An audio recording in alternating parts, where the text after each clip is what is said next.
Welcome everybody to this second seminar of the series Xylella Seminar, organized by the Vexil project with EFSA and University of Auburn and XIC. And today I have the pleasure to present three speakers: Miguel Miranda, professor of zoology from University of Balearic Islands in Spain, then Miriam Rivera, a scientific officer entomology from European Food Safety Authority, my same organization, and Miriam Rivera is our illustrator of the Xylella comic. You will now meet them all. So why we're here today to present a comic on Xylella? It was something that we came as a proposal from Miguel at the end of a research grant on the vectors of Xylella in Balearic Island. And he explained to us how important it is for communication to the broad public, also to make something which is understandable by people who is not scientists. And to do comics is a way to do it. So this was we start as a side activity, as an evening activity to be done in a few evenings in the summer of 2022. In reality, we spent several months on it of intensive work. And so together with the colleague from EFSA Communication, Maria Tequero, and the graphic designer, Miriam Rivera, and Miguel, Evelina, but also other colleagues from EFSA Communication, we developed these 4 stripes, 4 comic stripes, which will be presented to you today. So I would say that I would not talk longer to present the speaker, but I would just give the floor to Miguel to start off. No? Okay, so thank you very much, Giuseppe, for the introduction. And thank you very much for the organizers for giving us the opportunity to present that maybe is not so frequent in the academic world, but as Giuseppe was saying, I think it is very needed to reach the general public. So Evelina, she's going to take care of passing the slides, so I would say next from time to time. Yeah, so as a reminder, as Giuseppe was saying, as a reminder, well, you know that Xylella fastidiosa was detected in the Balearic Islands in October 2016, and that was the first time Xylella was detected. An outbreak of Xylella was detected in Spain. That made, of course, all the people to wonder which were the vectors present in the archipelago. And therefore, EFSA launched a grant. If you can go for the next slide. Thank you. A grant after having this picture you see here of the situation of Xylella fastidiosa in the Balearic Islands, where it's a quite particular situation.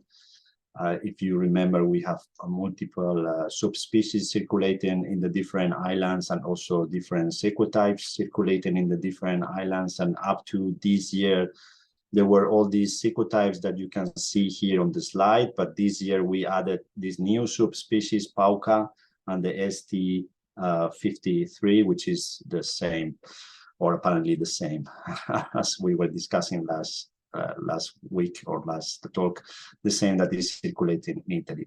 So it was really a complex situation. Different crops were affected, from olive to almond to grapes. And there was not much information about the possible vectors in the island. Of course, we knew about the presence of the major vectors, which were Philenus spumarius and Neophilenus campestris, but really not much information about what was the capacity of those vectors in the Balearic Islands to transmit the bacteria. So you can go next, please. That's why EFSA granted this project. And this is the final report of the project, a report that we presented in 2021. If you go next. But of course, it's a report with 131 pages that was published in the EFSA journal, as many of these reports. And there were 3 pages of conclusions that, of course, were intended for scientific readers. And then we were discussing and thinking, okay, but this is a very important topic that is always on the news. People is talking about that. People that knows me, which are not related to the scientific world, they are asking me, okay, but what's about this Xylella fastidiosa? What's it is about? So I saw that there was a need to really explain in a, let's say, rigorous but simple way all this kind of world to the non-scientific readers. You have these very nice graphs on the right where I try to express all these links that should be between scientists, society, the science journalists, and the press, because as in many places, journalists are continuously calling the scientists, and the scientists, usually we tend to make things a little bit complicated. So it could be very nice to see, okay, a part of my very complicated answer I gave to you as a journalist, then you can have a look to the comic. And then if you want, you can also make some dissemination of this with the comic. So if you go next, Evelyn. Thank you. So that the question was really, okay, how do we disseminate this information to the general public, and how to engage this kind of information to the general public, because it's relevant for them, for the farmers, for the children of the farmers, for the whole society, that they listen about Xylella, and they may really not understand what is the meaning of bacteria, or what is a vector, or what's really the transmission. So then the idea of making a comic just came up naturally. If you go next, Evelina, because I know from my experience that comics are a very good means of communication, because I dare to find people that never read a comic in their life. It's probably very difficult to find that people. I think most of the people, during their life, they read at least one comic, and there are people that they are more fan of comics and so on. They are relatively easy to produce and cheap, because you need one person making the script, one person just making the drawings, and sometimes it is the same person. They are attractive for the public because, of course, we combine these characters that they talk, and we put the context, and they are probably more appealing people than other means, and they are, of course, much more, you can play with them in a more flexible way than other media like video or photography or so. And of course, you can also try to target the emotional point of the reader, compared to a scientific paper or a report, which is more rigid in this sense. So you can also explore how people can react to which is basically science. If you go next, please. And well, this is not far away from reality, because I think that the editorials, which are very clever, they also show that there are a lot of information that we cannot digest easily. And that's why they are coming with what we call it the graphical abstract, that basically are mini comics that you can find in the scientific journals, where, for example, I'm showing here on the right one that we recently published about a new Culicoides species that we found in one of the islets in the Balearic Islands. And then you show the first panel would be the place you sample, the second panel would be the system you use to sample, and the last panel would be the results of the sample. So it's really like a story. You really, it's a narrative of your story. So basically, that could enter in the category of comics. So we are usually now using comics to explain what we do in science. If you go next, please. And also, I had all the experience of these different activities I do with comics as well. For example, there was a festival of comics in Mallorca in 2021. That was the theme was science and comic, and also we invited Miriam to this festival, and that was the occasion I met her, and I was able to see the work of Miriam, and then everything somehow was already going to the same place, that when we finished the project, I was wondering why not to do a one-page comic with all this information, and inviting Miriam to be our very good illustrator, because she has a lot of experience with science comic. We go next, Evelyn. And well, this is just to illustrate that there are different ways of making comics related to science. So there are more panels that they trying to confront with what is science and what is not. What would be the panel, the comic on the left, or maybe there are more self-explanatory images like the ones in the right, no, which are dealing with different concepts that are important for the ecology. For example, the concept One Health, which is in the middle, trying to explain with very few images, very complex concept for most of the people, or other type of comics. For example, if you go next, Evelina, like this that we also made in the Balearic Islands, which is related to the ecosystems of the Balearic Islands, where we take characters that, like these lizards, which are able to talk and to explain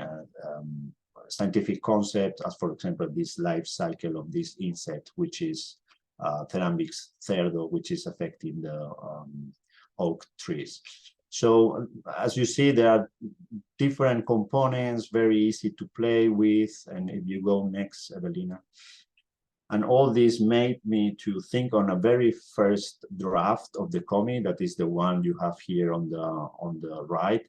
And I did it just to show to EFSA, to Evelina and Giuseppe, what was the idea. The idea was really to try to develop the results, the main results of our project in one page, and to explain people where are the vectors, in which crops, in which all the results related to the different subsampling units that we were considering in our work.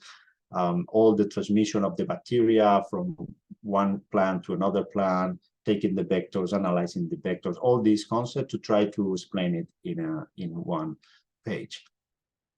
But my surprise was that Giuseppe and Evelina, they were so keen to collaborate on this, that they say, no, Miguel, forget about one page. We will do 4 pages. So we proposed that to Miriam as one of the as the main illustrator, and as Giuseppe was explaining at the beginning, I will say it again, it was really a team effort. But something that apparently one may think is very easy to go straight forward to do a comic, it took quite a time, right? Because you need to decide the tone, you need to really very precise with the scientific information. It should be simple but very rigorous. So it's quite challenging. It's not so, I would say it's not so straightforward as someone may think.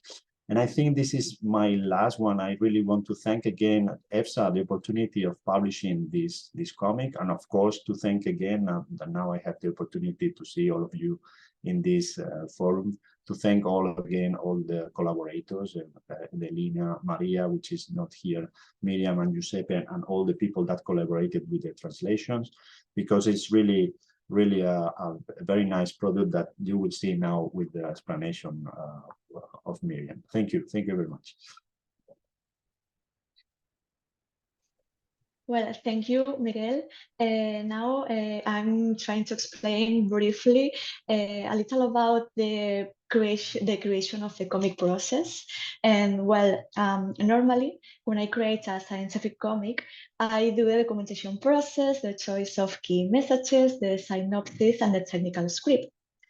However, in this case, the EFSA members accepted the challenge to develop all these steps prior to the drawing.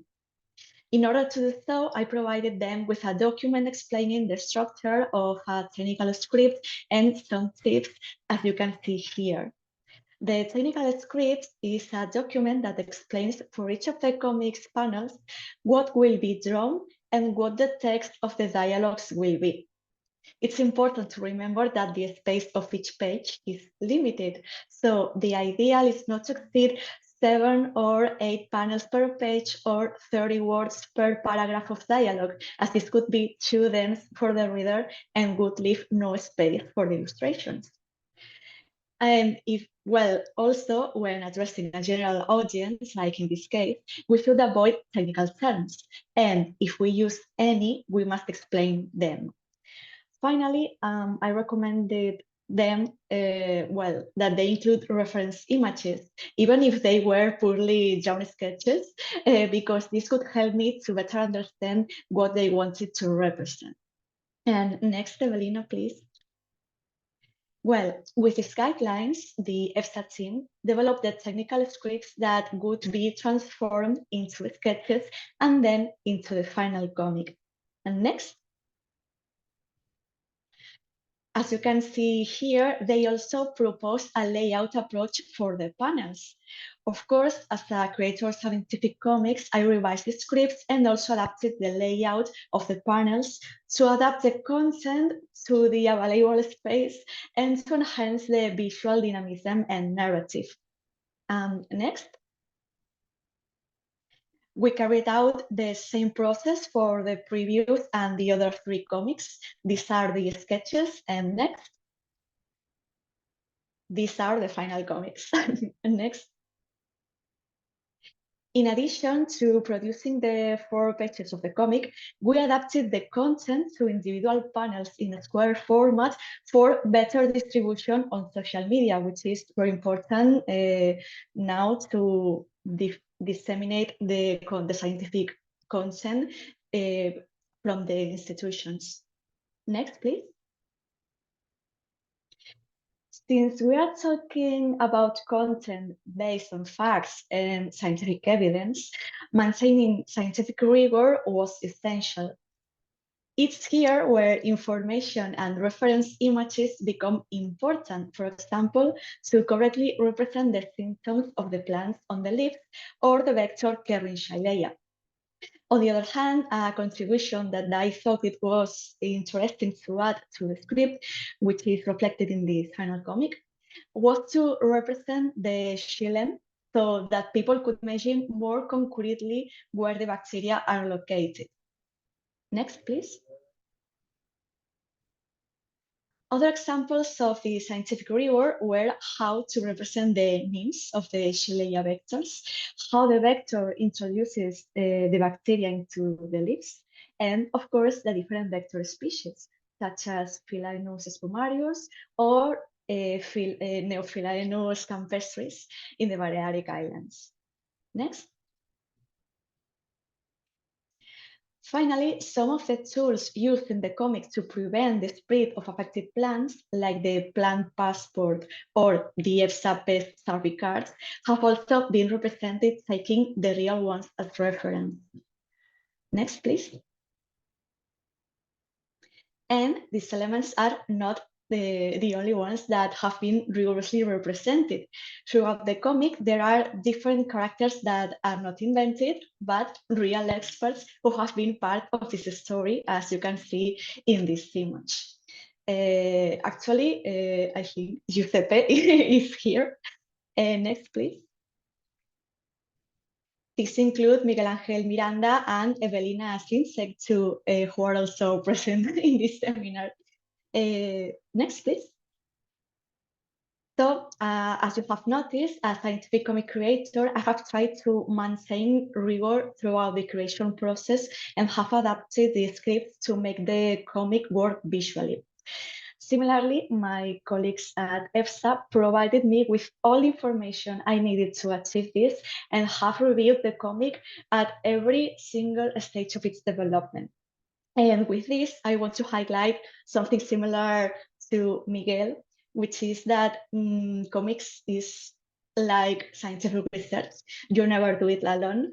There is always a team with you. In this case, this fantastic team. Thank you, Miriam. So I believe it is my point now to start to comment on the comic. And I would like to acknowledge once more here Maria Tejero, who kind of united us in this project.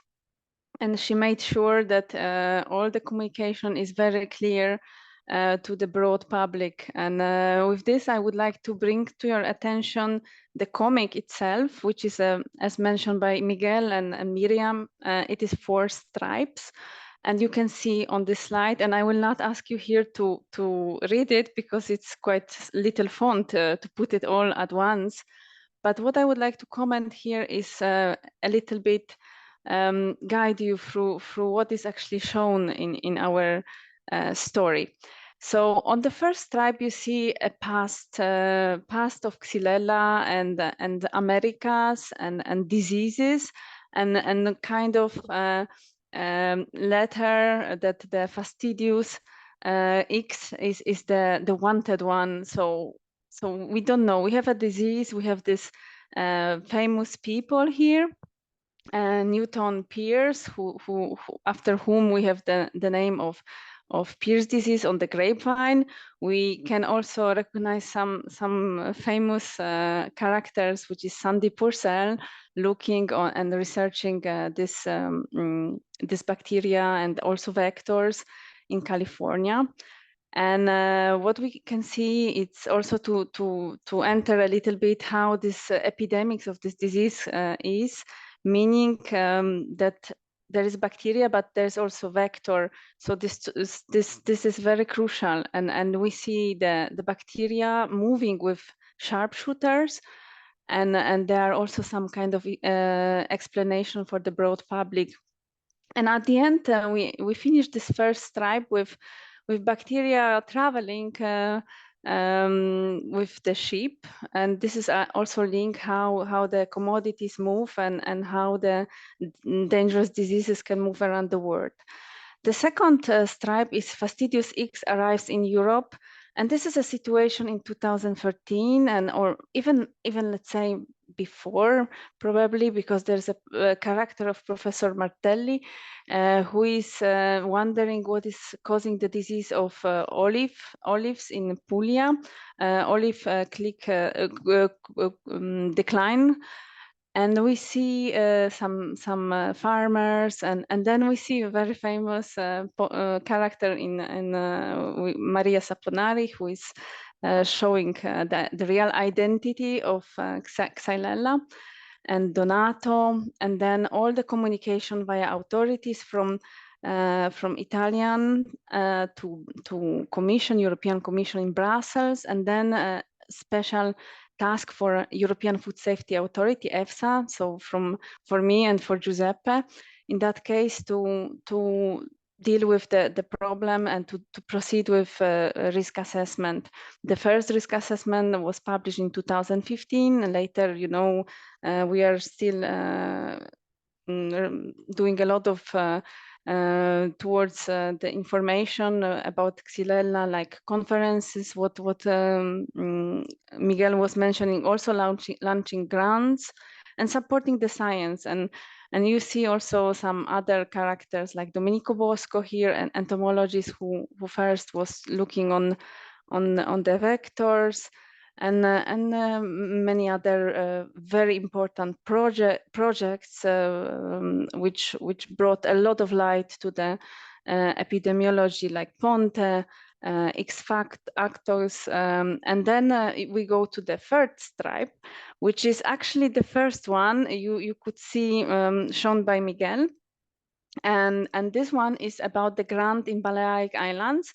And you see the different species of vectors, and which we see also some researchers like Julia Mercadal who were collecting the samples. And also we know that some of the insects are more abundant, some others less, like Neophylenus campestris. You see me because I was coordinating this project from EFSA.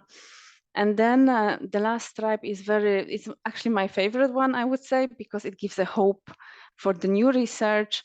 Science is on the way, so the evil is here, but also the good ones, meaning the scientists, they are going to help and find the solutions, new technologies.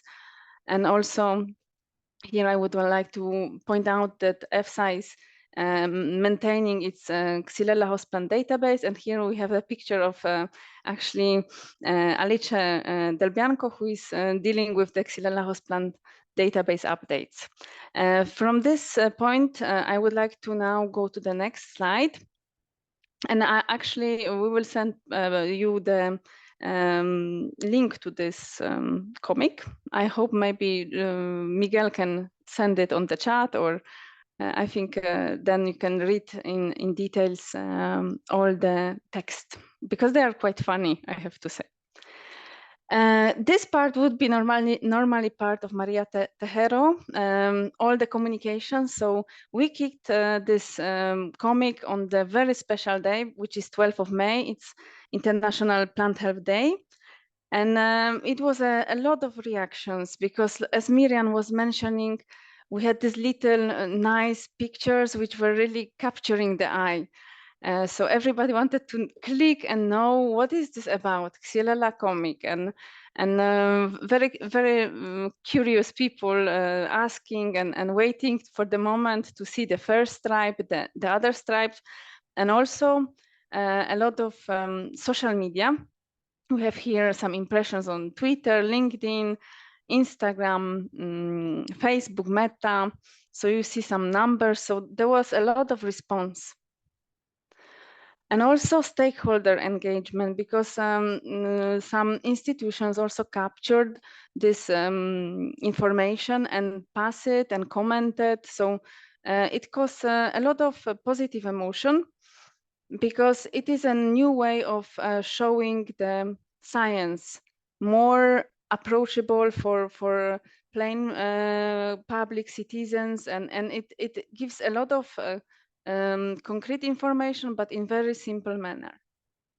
And also here you can see some reactions and also some important figures sharing the kaboom, the first episode, but then later also waiting for the next parts to come. And with this, I think if Giuseppe has nothing to add to this, because I must say that when the first time Miguel came to me with the idea of the comic, I said, oh, I want to make it happen. And then he mentioned Miriam, and thanks to Giuseppe, basically, and Maria, we could proceed and do this first ever EFSA comic.